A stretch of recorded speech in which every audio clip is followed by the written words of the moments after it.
ನಮಸ್ತೆ. ಬನ್ನಿ ಇವತ್ತಿನ ವಿಡಿಯೋದಲ್ಲಿ ರೀಸೆಂಟಾಗಿ ತುಂಬಾನೇ ಟ್ರೆಂಡ್ ಆಗ್ತಿರುವಂಥ ಬ್ರೌನಿ ಯಾವ ರೀತಿ ನಾವು ಮನೇಲೇ ಪರ್ಫೆಕ್ಟ್ ಕ್ರಿಂಕ್ಲಿಂಗ್ ಟಾಪ್ ಜೊತೆ ಫಜ್ಜಿಯಾಗಿ ಮನೇಲಿ ಮಾಡೋದಂತ ರೆಸಿಪಿ ನಿಮ್ಮ ಜೊತೆ ಶೇರ್ ಮಾಡ್ಕೊತೀನಿ.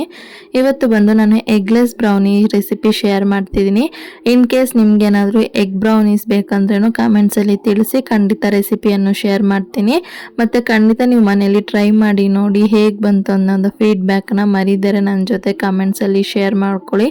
ಸೊ ನಿಮ್ಮ ಕಮೆಂಟ್ಸ್ ನೋಡ್ತಿದ್ರೆ ನನಗೂ ಒಂದು ಮೋಟಿವೇಶನ್ ಸಿಗುತ್ತೆ. ಆ್ಯಂಡ್ ಇನ್ನೂ ಡಿಫ್ರೆಂಟ್ ರೆಸಿಪೀಸ್ನ ಖಂಡಿತ ಶೇರ್ ಮಾಡ್ತಿರ್ತೀನಿ. ಮರಿದರೆ ನಮ್ಮ ಚಾನಲ್ನ ಸಬ್ಸ್ಕ್ರೈಬ್ ಮಾಡಿಬಿಟ್ಟು ಈ ವಿಡಿಯೋಗೊಂದು ಲೈಕ್ ಮಾಡ್ಕೊಳ್ಳಿ. ಇವಾಗ ಬನ್ನಿ ಯಾವ ರೀತಿ ಮಾಡೋದಂತ ನೋಡೋಣ. ಫಸ್ಟ್ ಒಂದು ಪಾತ್ರೆಯಲ್ಲಿ ಬಿಸಿನೀರು ಇಟ್ಕೊಳ್ಳಿ. ಆ ಬಿಸಿನೀರು ಚೆನ್ನಾಗಿ ಕಾಯೋದಕ್ಕೆ ಸ್ಟಾರ್ಟ್ ಆದಮೇಲೆ ಅದ್ರ ಮೇಲೆ ನಾನು ವಿಡಿಯೋದಲ್ಲಿ ತೋರಿಸ್ತಾ ಇರೋಂತೆ ಇನ್ನೊಂದು ಬೌಲ್ ಇಟ್ಕೊಳ್ಳಿ. ಸೊ ನಾವಿವಾಗ ಏನು ಮಾಡ್ತಿದ್ದೀವಿ ಅಂದರೆ ಡಬಲ್ ಬಾಯ್ಲಿಂಗ್ ಮೆಥಡ್ ಅಂತ ಹೇಳ್ತಾರೆ. ಈ ರೀತಿ ನಾವಿವಾಗ ಬಟರ್ ಮತ್ತು ಚಾಕ್ಲೇಟ್ನ ಎರಡನ್ನೂ ಮೆಲ್ಟ್ ಮಾಡ್ಕೋಬೇಕು. ಸೊ ಯಾವುದೇ ಕಾರಣಕ್ಕೂ ಬಟರ್ ಮತ್ತು ಚಾಕ್ಲೇಟ್ನ ಮೆಲ್ಟ್ ಮಾಡುವಾಗ ಡೈರೆಕ್ಟ್ ಸ್ಟವ್ ಮೇಲಿಟ್ಟು ನಾವು ಮೆಲ್ಟ್ ಮಾಡ್ಕೋಬಾರ್ದು, ಬೇಗ ಸೀದೋಗೋ ಥರ ವಾಸನೆ ಬರುತ್ತೆ. ಅದಕ್ಕೋಸ್ಕರ ನಾನಿವಾಗ 50 ಗ್ರಾಮ್ಸ್ ಅಷ್ಟು ಅನ್ಸಾಲ್ಟೆಡ್ ಬಟರ್ ತಗೊಂಡಿದ್ದೀವಿ. ಸಾಲ್ಟೆಡ್ ಬಟರ್ ಬೇಡ, ಅನ್ಸಾಲ್ಟೆಡ್ ಬಟರ್ ತಗೊಳ್ಳಿ. ನಂತರ ಈಗ 50 ಗ್ರಾಮ್ಸ್ ಅಷ್ಟು ನಾನು ಡೈರಿ ಮಿಲ್ಕ್ ಚಾಕ್ಲೇಟ್ ತಗೊಂಡಿದ್ದೀವಿ. ನಿಮ್ಮ ಹತ್ರ ಡಾರ್ಕ್ ಚಾಕ್ಲೇಟ್ ಇದ್ರು ಅದನ್ನು ಆ್ಯಡ್ ಮಾಡ್ಕೊಳ್ಳಿ.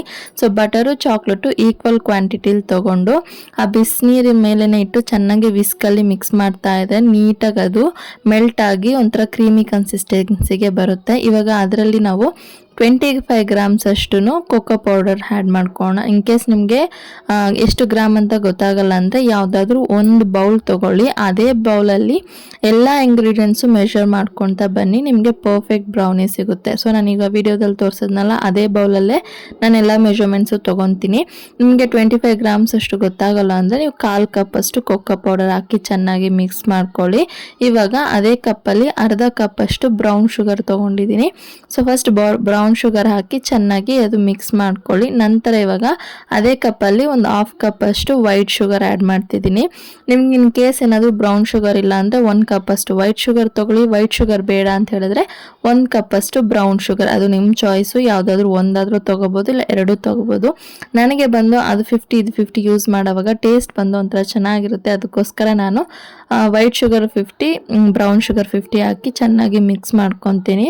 ಸೊ ಇನ್ನೂ ನಮಗೆ ಆ ಶುಗರ್ ಎಲ್ಲ ಪ್ರಾಪರಾಗಿ ನಮಗೆ ಮೆಲ್ಟ್ ಆಗಿಲ್ಲ. ಅದಕ್ಕೋಸ್ಕರ ಇವಾಗ ನಾವೇನು ಮಾಡಬೇಕು, 1/4 ಕಪ್ ಅಷ್ಟು ಮಿಲ್ಕು, ನೀವು ಕಾಯಿಸಿ ಹಾರಿಸಿಟ್ಕೊಂಡಿರುವಂಥ ಹಾಲನ್ನ ಹಾಕಿ ಚೆನ್ನಾಗಿ ಮಿಕ್ಸ್ ಮಾಡ್ಕೊಳ್ಳಿ.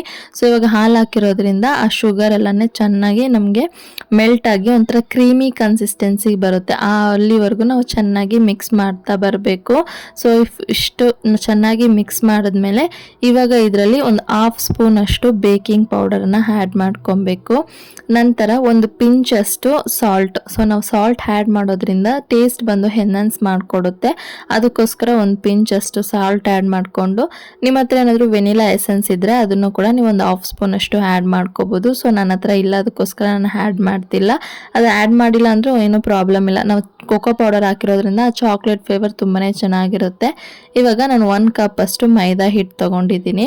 ನಿಮಗೆ ಮೈದಾ ಹಿಟ್ಟು ಬೇಡ, ಇನ್ನು ಹೆಲ್ತಿಯರ್ ವರ್ಷನ್ ಆಗಿ ಬೇಕು ಅಂದರೆ 1 ಕಪ್ ಅಷ್ಟು ಗೋಧಿ ಹಿಟ್ಟು ತೊಗೋಬೋದು. ನೀವು ಅಂಗಡಿಲಿ ತೊಗೊಳೋ ಥರ ಟೇಸ್ಟ್ ಬೇಕು ಅಂದರೆ ಖಂಡಿತ ಒಂದ್ಸತಿ ಮೈದಾ ಹಿಟ್ಟಲ್ಲಿ ಮಾಡಬೇಕಾಗುತ್ತೆ. ಸೊ ಇವಾಗ ಯಾವುದೇ ರೀತಿ ಗಂಟುಗಳಿಲ್ದರೆ ನೀಟಾಗಿ ಮಿಕ್ಸ್ ಮಾಡಿಕೊಂಡು ಈ ಕನ್ಸಿಸ್ಟೆನ್ಸಿ ಥರ ನೋಡಿ ವಿಡಿಯೋದಲ್ಲಿ ತೋರಿಸ್ತಿದ್ದೀನಲ್ವಾ, ಈ ಕನ್ಸಿಸ್ಟೆನ್ಸಿಗೆ ಮಿಕ್ಸ್ ಮಾಡ್ಕೊಳ್ಳಿ. ಇನ್ ಕೇಸ್ ನಿಮ್ಗೇನಾದರೂ ಇನ್ನೂ ಸ್ವಲ್ಪ ಗಟ್ಟಿ ಆಗೋಯ್ತಂದರೆ ಒಂಚೂರು ಹಾಲು ಹಾಕ್ಕೊಳ್ಳಿ, ಇಲ್ಲ ಇನ್ನೂ ಸ್ವಲ್ಪ ತೆಳುವಾಗೋಯ್ತಂದರೆ ಇನ್ನೊಂಚೂರು ಮೈದಾ ಹಿಟ್ಟು ಹಾಕಿ ಈ ಥರ ಕನ್ಸಿಸ್ಟೆನ್ಸಿಗೆ ಮಿಕ್ಸ್ ಮಾಡ್ಕೊಳ್ಳಿ. ನಾನು ಹೇಳಿರೋ ಮೆಷರ್ಮೆಂಟ್ಸಲ್ಲಿ ನೀವು ಆಗ್ತಾ ಮಿಕ್ಸ್ ಮಾಡ್ಕೊಂಡು ಬಂದರೆ ನಿಮ್ಗೆ ಎಕ್ಸ್ಟ್ರಾ ಏನೂ ಬೇಕಾಗಿರಲ್ಲ, ಇದೇ ಪ್ರಾಪರ್ ಕನ್ಸಿಸ್ಟೆನ್ಸಿ ನಿಮಗೆ ಸಿಗುತ್ತೆ. ಇವಾಗ ಮೇಲೆ ಡ್ರೈ ಫ್ರೂಟ್ಸ್ ಬಂದು ನಿಮ್ಮ ಚಾಯ್ಸು, ನೀವು ಏನು ಡ್ರೈ ಫ್ರೂಟ್ಸ್ ಬೇಕಾದರೂ ಹಾಕ್ಕೋಬೋದು. ಇಲ್ಲ ಅಂದರೆ ನೀವು ಡೈರೆಕ್ಟ್ ವೈಟ್ ಕಾಂಪೋನೆಂಟ್ಸ್ ಚಾಕ್ಲೇಟ್ಸ್ ಬೇಕಾದರೂ ನೀವು ಹಾಕ್ಕೋಬೋದು. ನಾನು ಸ್ವಲ್ಪ ಬಾದಾಮನ್ನ ಚಿಕ್ಕದಾಗಿ ಕಟ್ ಮಾಡಿ ಮಿಕ್ಸರಲ್ಲೇ ಹಾಕಿ ಚೆನ್ನಾಗಿ ಈಗ ಮಿಕ್ಸ್ ಮಾಡ್ಕೊತಾ ಇದ್ದೀನಿ. ನಂತರ ಇವಾಗ ಒಂದು ಪ್ಲೇಟ್ಗೆ ನೀವು ಆಯಿಲ್ ಇಲ್ಲಾಂದರೆ ಬಟರ್ನ ಹಾಕಿ ಫುಲ್ ಎಲ್ಲ ಸೈಡು ಒಂಚೂರು ಗ್ಯಾಪ್ ಇಲ್ದಿರಂಗೆ ಅಪ್ಲೈ ಮಾಡ್ಕೊಳ್ಳಿ. ನಿಮ್ಮ ಹತ್ರ ಬೇಕಿಂಗ್ ಟ್ರೇ ಇದ್ದರೆ ನೀವು ಅದರಲ್ಲೂ ಸೇಮ್ ಇದೇ ಮೆಥಡ್ ಹಾಕ್ಕೊಂಡು ನೀವು ಬೇಕ್ ಮಾಡಿ. ಇವಾಗ ಪ್ಲೇಟ್ನ ಫುಲ್ಲು ಗ್ರೀಸ್ ಮಾಡಿಕೊಂಡು ನಾವು ರೆಡಿ ಮಾಡಿ ಇಟ್ಕೊಂಡಿರುವಂಥ ಬ್ರೌನಿ ಬ್ಯಾಟರ್ನ ಪ್ಲೇಟ್ಗೆ ಟ್ರಾನ್ಸ್ಫರ್ ಮಾಡಿಬಿಟ್ಟು ಅದ್ರ ಮೇಲೆ ಡೆಕೋರೇಷನ್ಗೋಸ್ಕರ ನಾನು ಇನ್ನೂ ಸ್ವಲ್ಪ ಬಾದಾಮನ್ನ ಚಿಕ್ಕದಾಗಿ ಕಟ್ ಮಾಡಿ ಆ್ಯಡ್ ಮಾಡ್ಕೊತಿದ್ದೀನಿ. ಸೊ ಆಮೇಲೆ ಇವಾಗ ನಾನು ಆಲ್ರೆಡಿ 10 ಮಿನಿಟ್ಸ್ಗೆ ಒಂದು ಪಾತ್ರೆನ ಬಿಸಿ ಮಾಡೋಕ್ಕೆ ಇಟ್ಟಿದ್ದೀನಿ.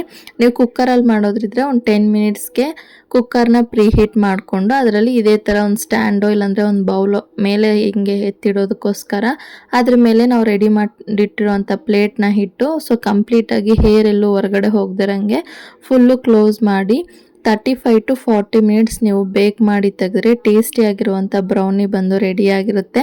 ನೀವೊಂದು ನೈಫೋ ಫೋಕೋ ಬಿಟ್ಟು ನೋಡುವಾಗ ಅದರಲ್ಲಿ ಒಂದು ಚೂರು ಹಸಿ ಅಂಟ್ಕೋಬಾರ್ದು. ಆವಾಗ ನಮ್ಮ ಬ್ರೌನಿ ಬಂದು ಪರ್ಫೆಕ್ಟಾಗಿ ಬೇಕಾಗಿದೆ ಅಂತ. ಸೊ ಖಂಡಿತ ನೀವು ಒಂದ್ಸತಿ ಮನೇಲಿ ಟ್ರೈ ಮಾಡಿದ್ರೆ ಮತ್ತೆ ಮತ್ತೆ ಮಾಡಿಕೊಡಿ ಅಂತ ಕೇಳ್ತಾರೆ. ಹೇಗಿತ್ತು ಅಂತ ಮರೀದರೆ ಕಮೆಂಟ್ಸಲ್ಲಿ ಹೇಳಿ. ಬಾಯ್.